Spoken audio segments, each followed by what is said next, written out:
sec. Looking you up.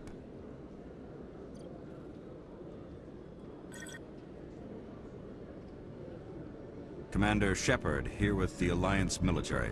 First time on the Citadel, that about right? How did you know all that? I'm the CSEC requisitions officer. I need to make sure our buyers are authorized. So, will you be purchasing anything today, Commander Shepard? Show me what you've got. Sounds good. Just let me set you up. Oh, this must be a mistake. System's telling me to offer you our select stock. Spectre? Well, I heard about that, but I didn't realize it was you. Sorry, Commander.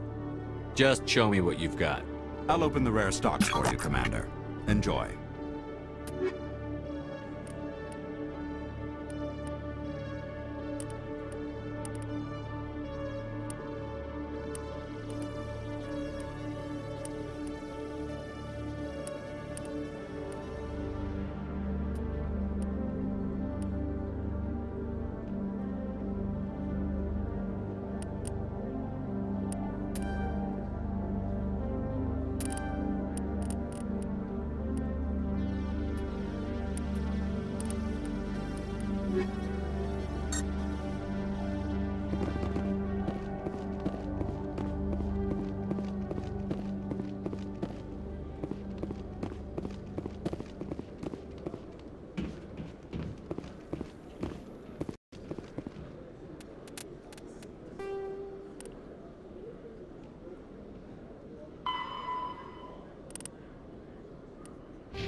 The Quarians endangered the entire galaxy when they let the Geth break free. I hope your people are properly contrite, Tali. As the Turians are properly contrite for releasing the genophage upon the Krogan. You're assuming that sterilizing them was a mistake.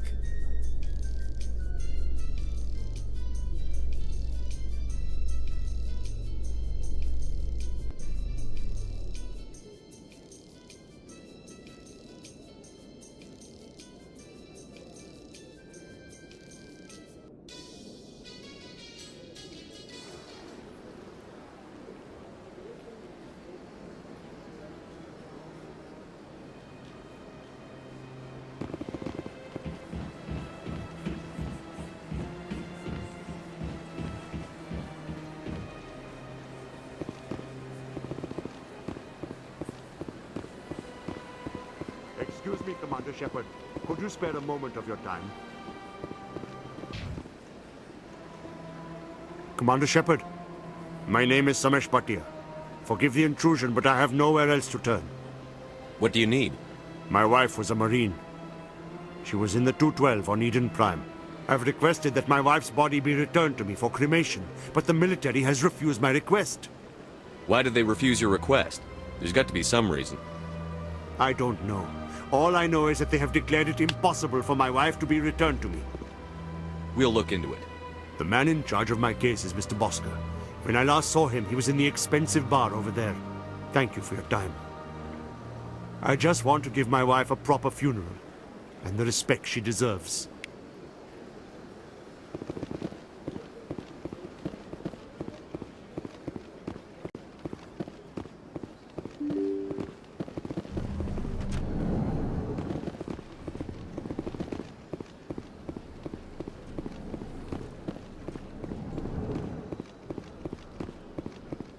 My goodness, you're Commander Shepard. Your activities made for quite a briefing in the Diplomatic Corps. Is there something I can do to assist you?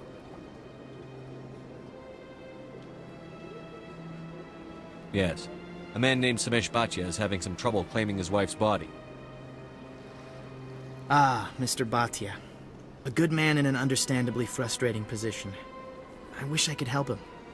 Serviceman Nirali Bhatia died on Eden Prime, as Mr. Bhatia no doubt told you. Her wounds are inconsistent with any type of weapon damage we've seen before.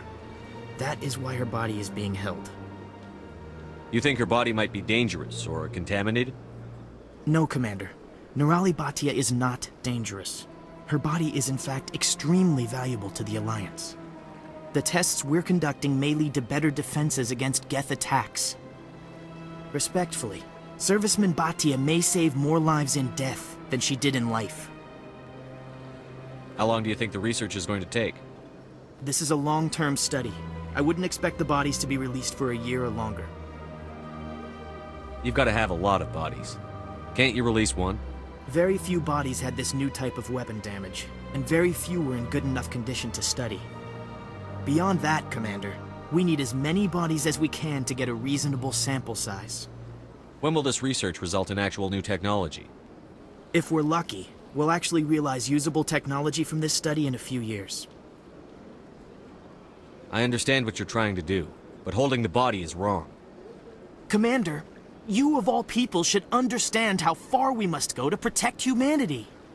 Not if we lose our humanity in the process. I'm out there fighting to stop crap like this. All right, Commander. You win. It was hard enough refusing Mr. Bhatia. I'm not going to risk an incident by refusing you. Tell Samesh that the body is being shipped back to Earth. I'll go now to see to it myself.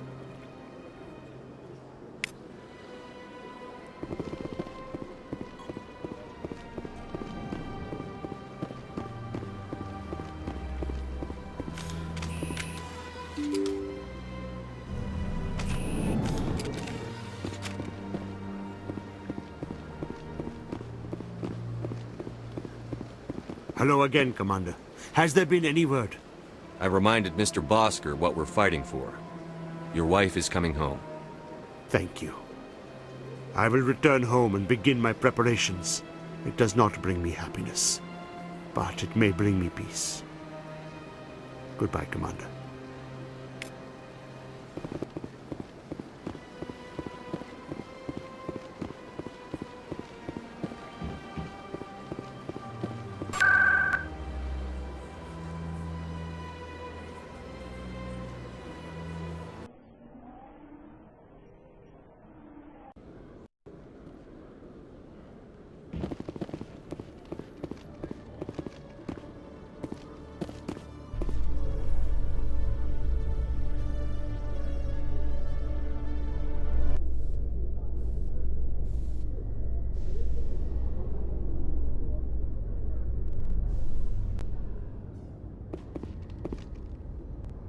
I've got big news for you, Shepard. Captain Anderson is stepping down as commanding officer of the Normandy. The ship is yours now.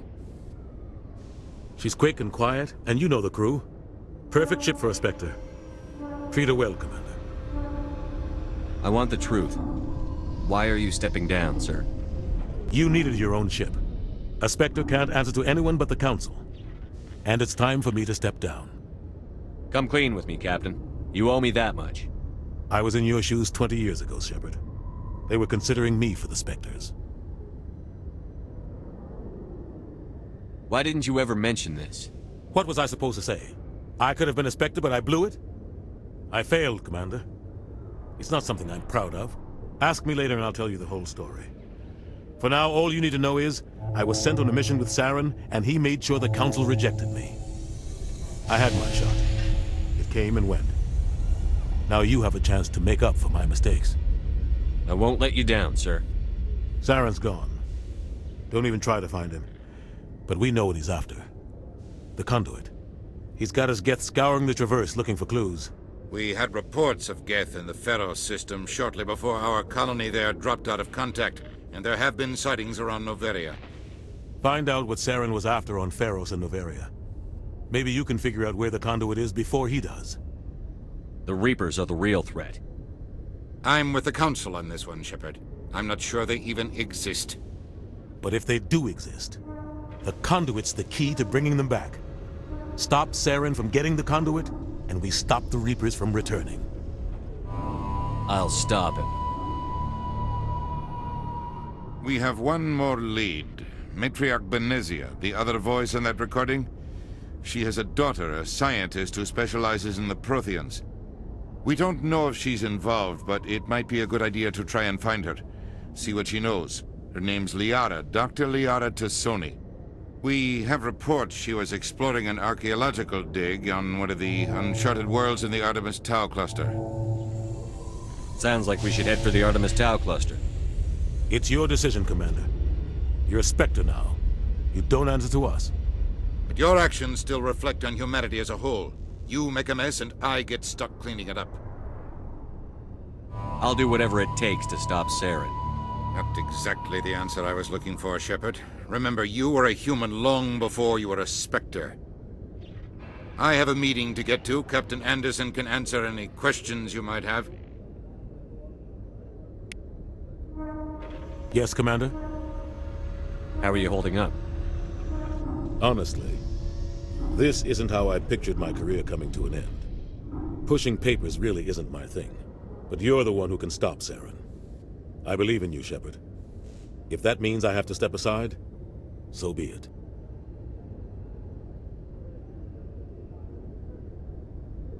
Tell me what happened with you and Saren 20 years ago. It's close to 20 years ago now. Ambassador Goyle was our representative here on the Citadel. Like Udina, she wanted to get a human into the Spectres. She chose me. The Council sent Saren to keep an eye on me and evaluate my performance, just like they sent Nihilus to keep tabs on you. I think I deserve the whole story. We had intel on a rogue scientist being funded by Batarian interests.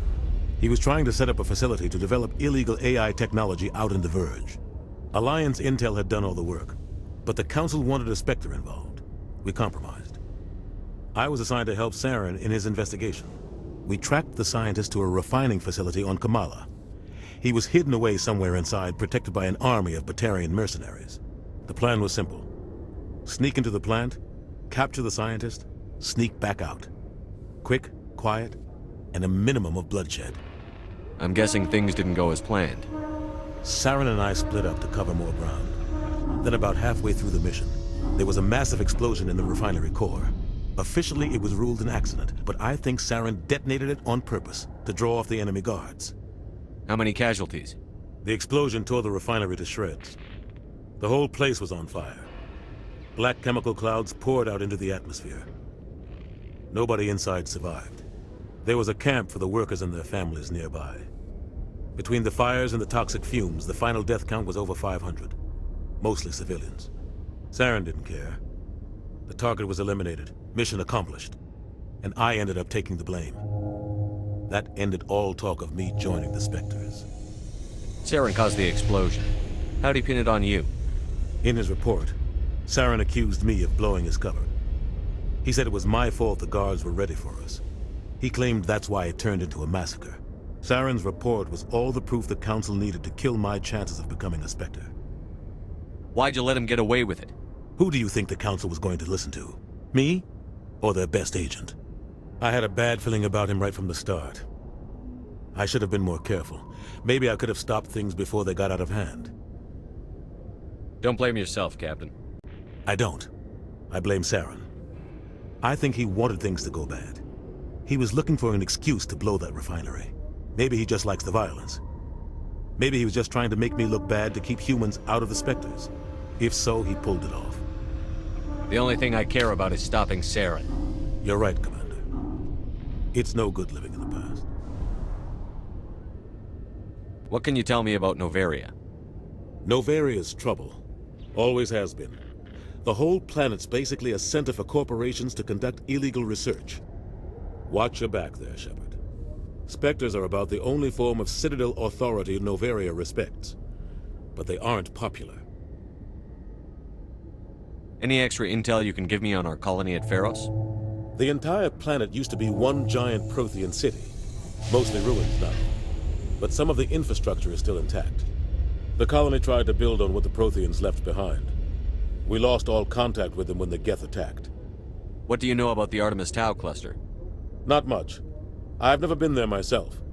A handful of systems with a few small, uncharted worlds, but no real colonies. Might not be easy finding Dr. Tassoni out there. My advice is to look for the world with the Prothean ruins. I should go. I'll be here if you need anything.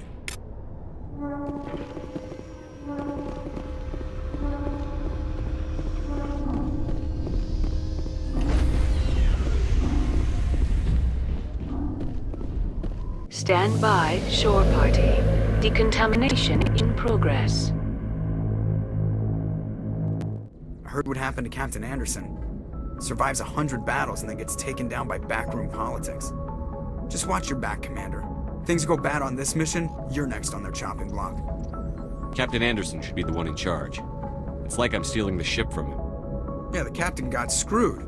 But it's not like you could have stopped it. Nobody's blaming you. Everyone on this ship's behind you, Commander. 100%. Intercom's open. If you got anything you want to say to the crew, now's the time. This is Commander Shepard speaking. We have our orders. Find Saren before he finds the conduit. I won't lie to you, crew. This mission isn't going to be easy. This began with an attack on a human settlement in the Traverse.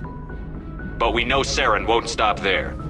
His Geth armies aren't going to stay on the far fringes of Citadel space.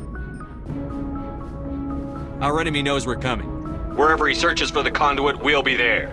We will hunt him to the very ends of the galaxy and bring him down. Humanity needs to do this. Not just for our own sake, but for the sake of every other species in Citadel space. Saren must be stopped. And I promise you all, we will stop him. Well said, Commander. Captain will be proud. The captain gave up everything so I could have this chance. We can't fail. Yes, sir.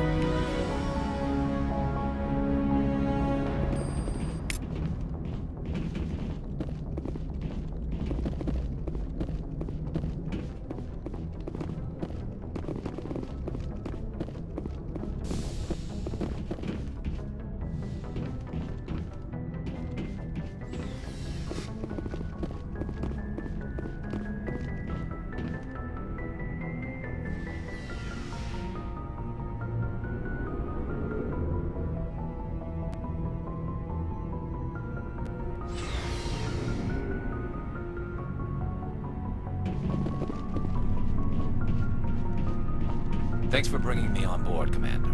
I knew working with the Spectre would be better than life at CSEC. Have you worked with a Spectre before? Well, no, but I know what they're like. Spectres make their own rules. You're free to handle things your way. At CSEC, you're buried by rules. The damn bureaucrats are always on your back. For the most part, the rules are there for a reason. Maybe. But sometimes it feels like the rules are only there to stop me from doing my work. If I'm trying to take down a suspect, it shouldn't matter how I do it, as long as I do it. But CSEC wants it done their way. Protocol and procedure come first. That's why I left. So you just quit because you didn't like the way they do things? There's more to it than that. It didn't start out bad, but as I rose in ranks, I got saddled with more and more red tape. CSEC's handling of Saren was typical. I just couldn't take it anymore. I hate leaving. I hope you made the right choice. I'd hate for you to regret it later. Well, that's sort of why I teamed up with you. It's a chance for me to get off the Citadel, see how things are done outside CSEC. Either way, I plan to make the most of this. And without CSEC headquarters looking over my shoulder, well, maybe I can get the job done my way for a change. As long as you do your job well, you're free to go about your business as you see fit. Thank you, Commander.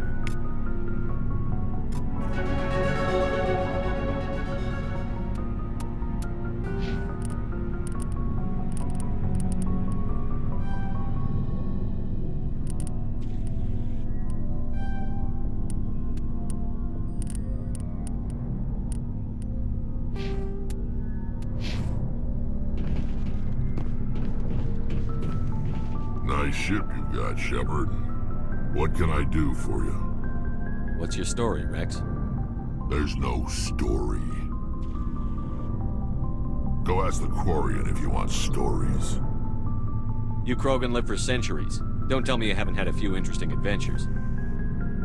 Well, there was this one time the Turians almost wiped out our entire race. That was fun. I heard about that. You know, they almost did the same to us. It's not the same. It seems pretty much the same to me. So your people were infected with a genetic mutation? An infection that makes only a few in 1,000 children survive birth? And I suppose it's destroying your entire species? I suppose it isn't all the same. I don't expect you to understand, but don't compare humanity's fate with the Krogan. I was just making conversation. I wasn't trying to upset you. Your ignorance doesn't upset me, Shepard. As for the Krogan, I gave up on them long ago. The genophage infected us, but it's not what's killing us. Are your people really dying? We're sure not getting any stronger. We're too spread out. None of us are interested in staying in our own system. Lots of species have left their homes and prospered. But they go to colonize new worlds. We're not settlers. We're warriors. We want to fight. So we leave. Hire ourselves out. And most of us never go back. What can you tell me about the genophage? Ask the Solarians if you want details. They made it. All I know, it makes breeding nearly impossible. Thousands die in stillbirth, and most never get that far. Every Krogan is infected, every one. And no one's rushing to find a cure. Why don't the Krogan try to find a cure? When was the last time you saw a Krogan scientist? You ask a Krogan, would he rather find a cure for the genophage or fight for credits? He'll choose fighting every time. It's just who we are, Shepard. I can't change that. Nobody can. So long, Rex. Shepard. Commander?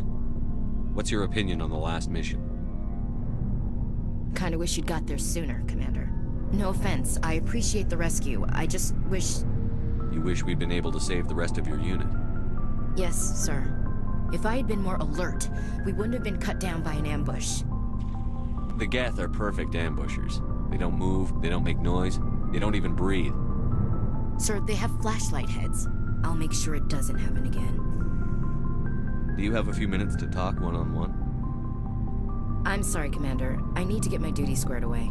I wouldn't mind talking more later, though. Dismissed, Chief. Sir.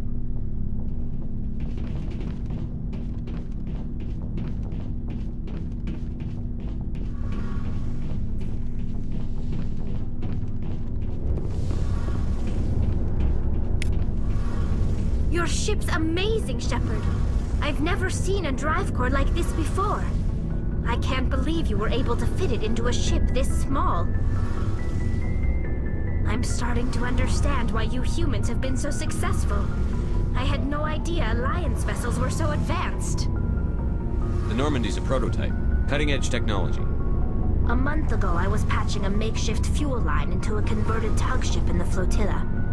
Now, I'm sitting on board one of the most advanced vessels in Citadel space. I have to thank you again for bringing me along. Traveling on a vessel like this is a dream come true for me. I had no idea you found ship technology so interesting. It comes with being a Quarian. The migrant fleet is the key to the survival of my people. Ships are our most valuable resource. But we don't have anything like this. We make do with cast-offs and second-hand equipment. We just try to keep them running for as long as we can. Some of the fleet's larger vessels date all the way back to our original flight from the Geth. I can't believe your fleet's still using ships that are 3 centuries old. They're constantly being repaired, modified, and refitted. They aren't pretty, but they work. Mostly. We've tried to make ourselves as independent as possible on the flotilla. Grow our own food, mine, and process our own fuel. But some things we just can't make on our own. A patch to maintain the hull integrity requires raw materials we just don't have. That's why our pilgrimages are so important. I want to know more about the Geth. I doubt I can tell you anything you don't already know. It's been almost 3 centuries since they drove my people into exile. All I know is the story of their origins. What they were when we created them, and how they turned on us. Interesting. The Geth were originally created to serve as an automated manual labor force. Initially, their intelligence was as limited as any VI. Over time, we made small modifications to their programming to allow them to perform more varied and complex tasks, bringing them closer and closer to true AI status. How come the Council didn't step in and stop you? This wasn't true AI research. We may have been skirting the bounds of the law, but we never did anything that was actually illegal. The changes were so insignificant, so gradual, that we were able to control them. Or so we thought. But one thing we underestimated was the power of the neural network. A million Geth thinking simultaneously created an inherently unstable matrix. So, the Geth share brainpower? Many of the Geth's logic systems were designed to work in concert with other nearby Geth. Basically, the more of them you have in a group, the smarter they are. So there's some sort of group consciousness? No, nothing like that. They cannot share sensory data or information. Their programming cannot handle that much simultaneous input. Each Geth maintains an individual awareness and identity. The neural network only operates on a process-based level. It's basically the synthetic equivalent of a subconscious. But when they're in close proximity, they can coordinate low-level functional processes, freeing up more capacity for original or independent thought. That doesn't make any sense. I'm probably oversimplifying. The Geth are incredibly advanced and complex creations. All you need to know is that they get smarter when they gather in large numbers. As we built more and more Geth, their effective intelligence became more sophisticated, more abstract. One day, a Geth began to ask its Quarian overseer questions about the nature of its existence. Am I alive? Why am I here? What is my purpose? As you can imagine, this caused a near panic among my people. What did you do? It was inevitable the newly sentient Geth would rebel against their situation. We knew they would rise up against us, so we acted first.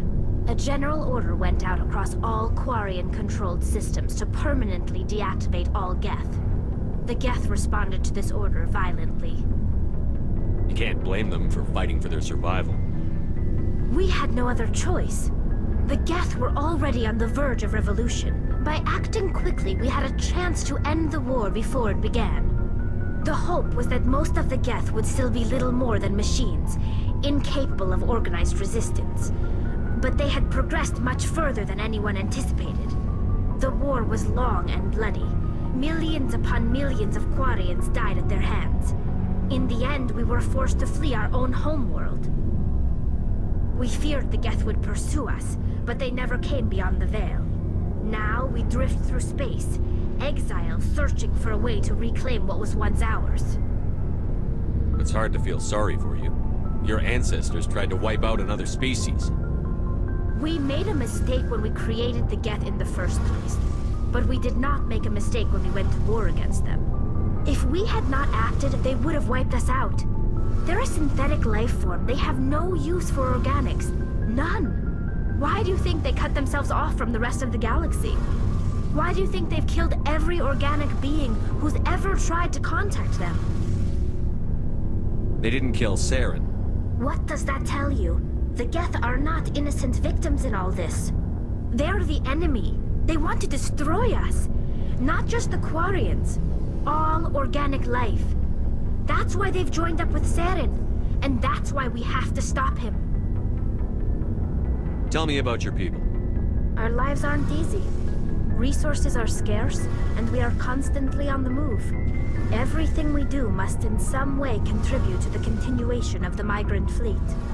There are 17 million Quarians in the flotilla, and each of us relies on the others for survival. The bonds among my people are strong. Unfortunately, we have had to surrender many of the freedoms and civil liberties other species take for granted. What kind of freedoms? Well, it's illegal for parents to have more than one child. If our population grows too much, it would strain our resources to their breaking point. Of course, we also can't allow our numbers to become too few. If our population is in decline, the rule against single births is temporarily repealed.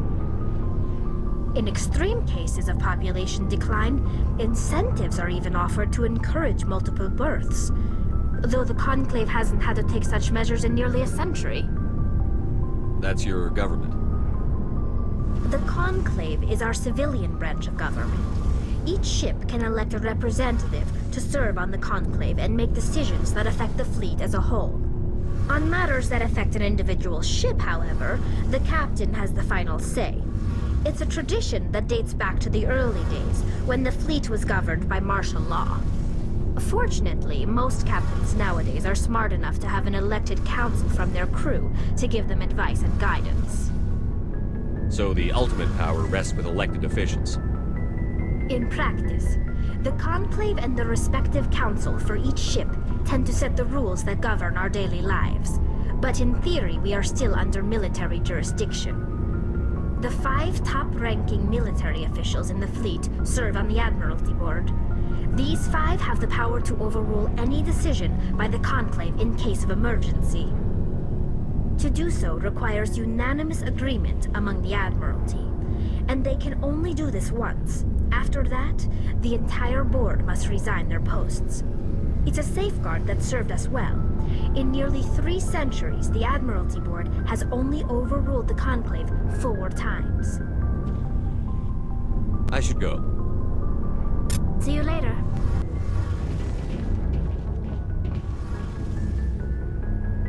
Hey, Commander, you know that Quarian Tally? She's been spending all her time down here asking me about our engines. I'll tell her to leave you alone. What? No, she's amazing. I wish my guys were half as smart as she is.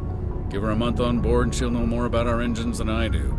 She's got a real knack for technology, that one. I can see why you wanted her to come along. I figured she'd be a real asset to the team. You got an eye for talent, Commander, but I'm guessing that's not why you came down here. I want to know more about the Normandy. She's the best ship I've ever served on, probably the fastest vessel ever designed. And she's the only one using the new Tantalus drive core. What's so special about the Tantalus drive core? Proportionally, it's about twice the size of any other vessel. Not only are we faster, but we can run at FTL speeds longer before we have to discharge the core. Fill me in on the IES stealth systems. How does it work exactly? You can't hide a ship out in space. They emit too much heat and radiation, too easy for sensors to pick them up, unless you find a way to capture those emissions. So our stealth systems trap the energy we give off in storage sinks built into the ship itself. No emissions to give away our location. Eventually the sinks have to be vented. More than a few hours silent running and they overheat. Cook us inside our own hull. There's no way for anyone to detect us? A visual scan can still pick us up. Anyone looking out a window can see us plain as day. But you have to be pretty close to get an actual visual out in space.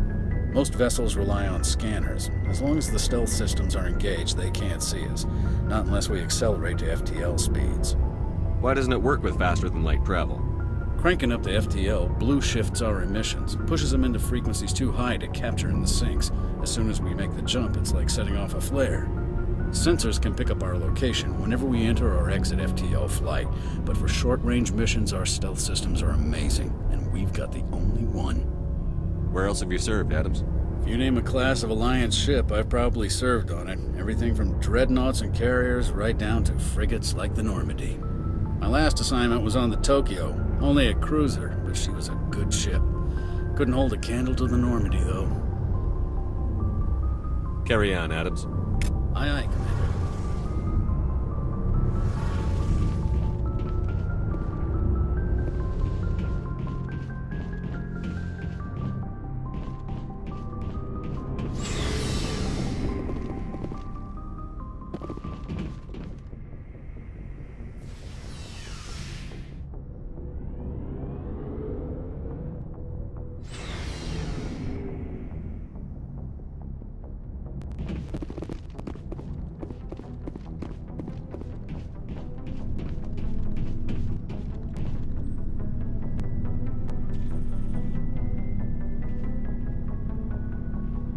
Anything you need, Commander? Just trying to get a sense of where the crew's at. Thoughts? I've wasted enough of your time for now, Commander. We'll have time for personal debriefings later. What's your opinion on the last mission? I don't see how we could have done things any better. At least not without getting to Eden Prime sooner. And we were on the scene faster than any other Alliance ship could have been. We'll talk another time, Lieutenant. Commander?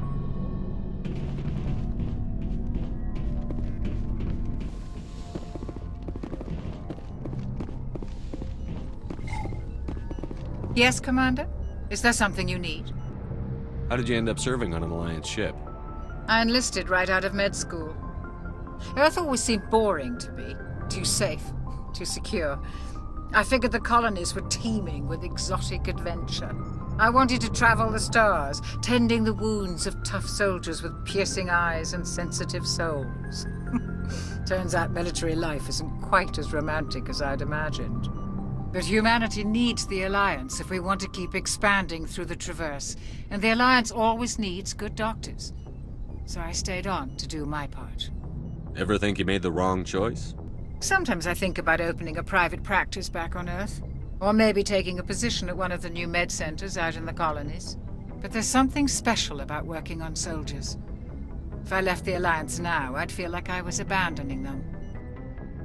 How well do you know the Lieutenant? I'd never worked with him before this mission, but he has an impressive service record, over a dozen special commendations. Tends to keep to himself, though. Maybe because of the headaches. It's not easy being an L2. What does that have to do with it? Well, most biotics now use the L3 implants. Lieutenant Alenko was wired with the old L2 configuration. Sometimes there are complications. What kind of complications? Severe mental disabilities, insanity, crippling physical pain. There's a long list of horrific side effects. Caden's lucky. He just gets migraines. I should go. Goodbye, Commander.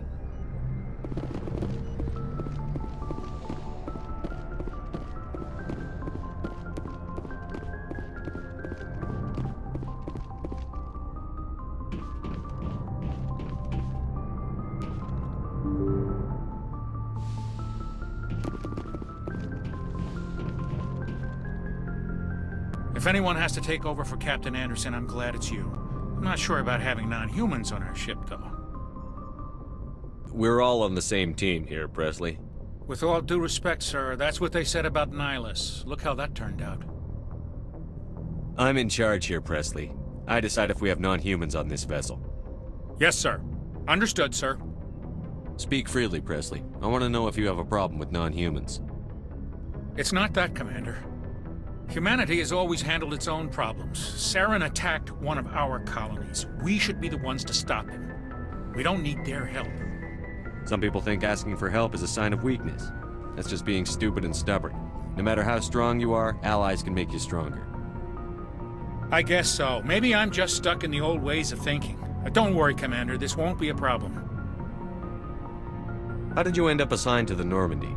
I signed up with the Alliance as a navigator right out of school. Following in my grandfather's footsteps, I guess. My first posting was on the Agincourt. We were at Elysium during the Skillian Blitz.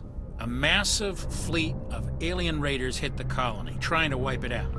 They had the numbers, but their ships were no match for an Alliance frigate. It was a slaughter. We couldn't even keep track of how many ships they lost. How'd you end up on the Normandy? I got my officer's commission after Elysium. Must have made an impression on the right people. Captain asked for me when he was picking his crew. Carry on, Presley. Yes, sir.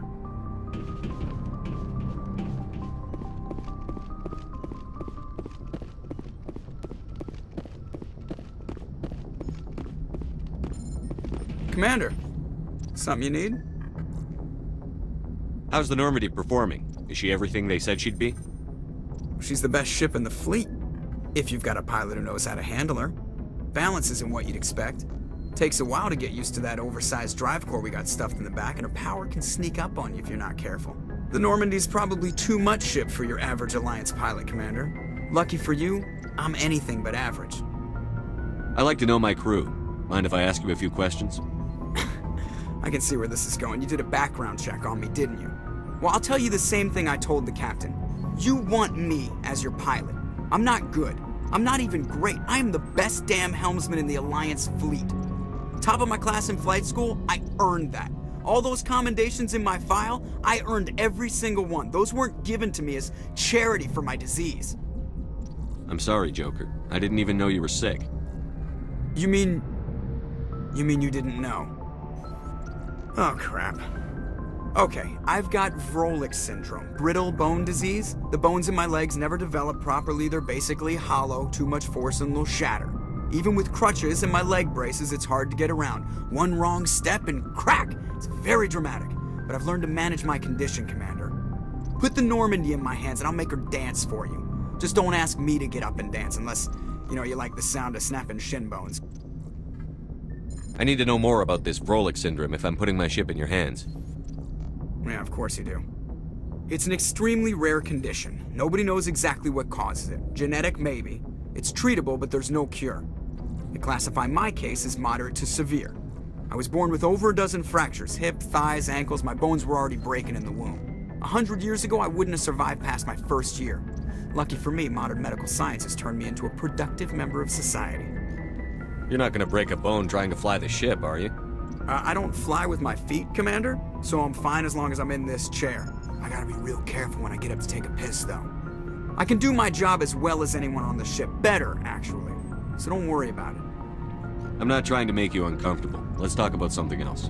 Whatever you want, Commander. Why does everyone call you Joker? It's a lot shorter than saying Alliance Flight Lieutenant Jeff Moreau. Plus, I love to make little children laugh. You're dodging the question. Look, I didn't pick the name. One of the instructors in flight school used to bug me about never smiling. She started calling me Joker, and it stuck. Why didn't you ever smile? Hey, I worked my ass off in flight school, Commander. The world's not gonna hand you anything if you go around grinning like an idiot. By the end of the year, I was the best pilot in the academy, even better than the instructors, and everybody knew it. They'd all got their asses kicked by the sickly kid with the creaky little legs. One guess who was smiling at graduation?